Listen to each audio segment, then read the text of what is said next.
In tonight's State of the Capitol, the Arkansas fiscal session held to tackle the state's budgetary needs. But one of the hot-button issues this year is abortion.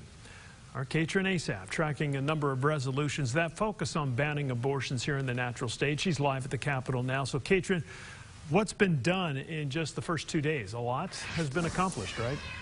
Absolutely. You know, lawmakers got right to work in both the House and Senate. They've been focusing on this issue. Now, they can actually pass bills during the fiscal session. It just takes a 2/3 majority vote in both chambers to do so, and those bills start out as resolutions.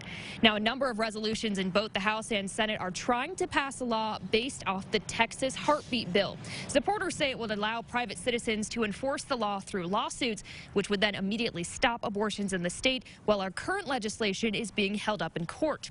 House resolutions 1011 to 1015 didn't get very far in the House Rules Committee yesterday. 3 failed to get a motion to pass out, and 1 was held back. Today in the Senate, senators tried their luck at pushing their own resolutions through, but found the same issues. Senator Gary Stubblefield has his name attached to the push. He's asking lawmakers to just take the next step. We can just get this to committee to discuss this. This is the only abortion bill in the United States that will save lives right now. We need to wait until summer when the Supreme Court issues its ruling before we do any more pro-life legislation.